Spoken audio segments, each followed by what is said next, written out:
ایک روز علی الصبح مجھے تھانے سے وائرلیس کے ذریعے آپریٹر نے میسج دیا۔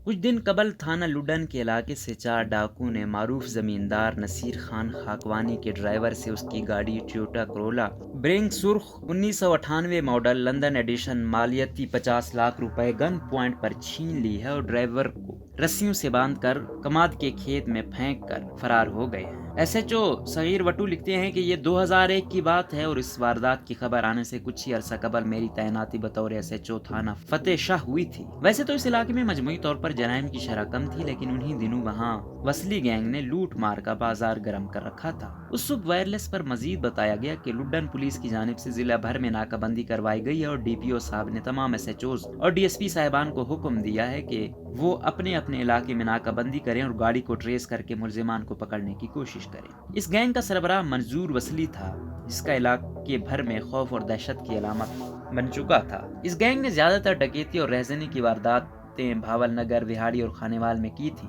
اس گینگ کی سرگرمیوں کے حوالے سے آئے روز افسران بالا کی جانب سے خصوصی ہدایت موصول ہو رہی تھیں اور ہم پر دباؤ بڑھتا جا رہا تھا کہ ان کی سرکوبی کی جائے۔ میں نے تعیناتی کے بعد علاقہ تھانے میں بیٹ انچارج مقرر کر دیے تھے، جو اپنے اپنے مقرر کردہ علاقوں میں باقاعدہ سے گشت کرتے، تفتیشی افسران، معززین علاقہ اور مخبروں کے ذریعے اپنے علاقے میں ہر جرائم پیشہ شخص کی نگرانی کرتے۔ میں خود بھی معززین علاقے کے ساتھ رابطے میں رہتا اور ان کے ذریعے دیہات میں ٹھیکری پہرے کا بندوبست کرواتا تاکہ جرائم پیشہ عناصر کی نقل و حرکت کی نگرانی کی جا سکے اور ان پر کڑی نظر رکھی جا سکے۔ اس متحرک پولیسنگ کے نتیجے میں ایک تو چوری ڈکیتی جیسی وارداتوں میں خاطر خواہ کمی آ چکی تھی، دوسری طرف اگر کوئی واردات ہو جاتی تو اہل علاقہ کے تعاون سے اس کا جلد سراغ بھی لگا لیا جاتا۔ وسلی گینگ کی کارروائیوں کے پیش نظر ہم نے پیش بندی کے طور پر علاقے کے نوجوانوں پر مشتمل ایک کمیونٹی پولیسنگ نیٹ ورک ترتیب دیا۔ میں جمعے کے روز اپنے تھانے کی حدود میں کسی ایک جامع مسجد میں جاتا، مولوی صاحب سے اجازت لے کر مختصر خطاب کرتا، اہل علاقہ کو باور کراتا کہ جرائم کے خلاف جہاد صرف پولیس کی نہیں ہم سب کی یکساں ذمہ داری ہے، پھر یہ اعلان کرتا کہ نماز جمعہ کے بعد امدادی پولیس نوجوانوں کی فہرست مرتب کی جائے گی جو جرائم کے خاتمے اور مجرمان کی سرکوبی کے لیے پولیس کے ساتھ شانہ بشانہ کام کریں گے۔ میں اس مسجد میں نماز جمعہ ادا کرنے کے بعد جب باہر نکلتا تو نوجوانوں کی ایک بڑی تعداد اپنا نام بطور امدادی پولیس رضاکار لکھوانے کے لیے منتظر ہوتی۔ میں نمبردار یونین کونسل ناظم کو ساتھ بٹھا کر ہر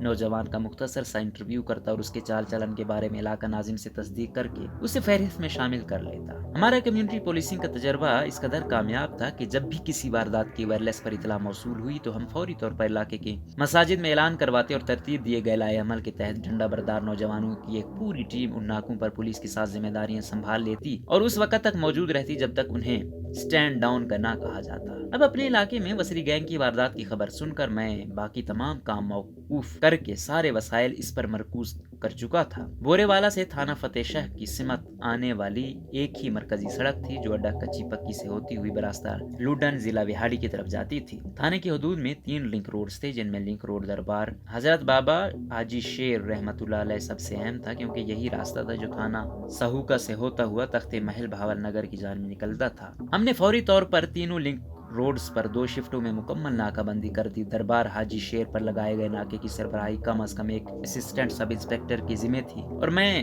دوران گشت اس ناکے کو ضرور چیک کر رہا تھا۔ میری چھٹی حس کہہ رہی تھی کہ ملزمان انتہائی چالاک اور تجربہ کار ہیں، کیونکہ ان کا طریقہ واردات عمومی نوعیت کا نہیں تھا، لہٰذا وہ واردات کے بعد کبھی شہر کا رخ نہیں کریں گے اور لنک روڈز استعمال کرنے کو ترجیح دیں گے۔ میں نے فوری طور پر تھانہ فتح شاہ کی داخلی اور خارجی سڑکوں پر سخت ناکہ بندی کروا دی اور ساتھ ہی ساتھ ہمارے رضاکاران کو ساری تفصیلات دے کر اہلیان علاقہ کو مطلع کرنے کا کام سونپ دیا۔ فوری طور پر مساجد کے ذریعے اعلانات ہو گئے، نوجوانوں کی خصوصی ٹیموں نے ناکہ بندی پوائنٹس پر پہنچ کر ذمہ داریاں سنبھال لیں۔ کوئی آدھے گھنٹے کے بعد دوبارہ وائرلیس میسج موصول ہوا کہ سرخ رنگ کی ٹویوٹا کرولا گاڑی تھانہ صدر بورے والا کا ناکہ توڑ کر نکلی ہے اور گاڑی کا رخ بورے والا سے فتح شاہ روڈ کی جانب ہے اور ایس ایچ او صدر بورے والا ملزمان کا پیچھا کر رہے ہیں۔ میں چونکہ گشت پر تھا اور خود ساری کمیونیکیشن کو سن رہا تھا، چنانچہ میں نے فوری طور پر ایس ایچ او لوڈن سے گزارش کی کہ وہ لوڈن کچی پکی روڈ پر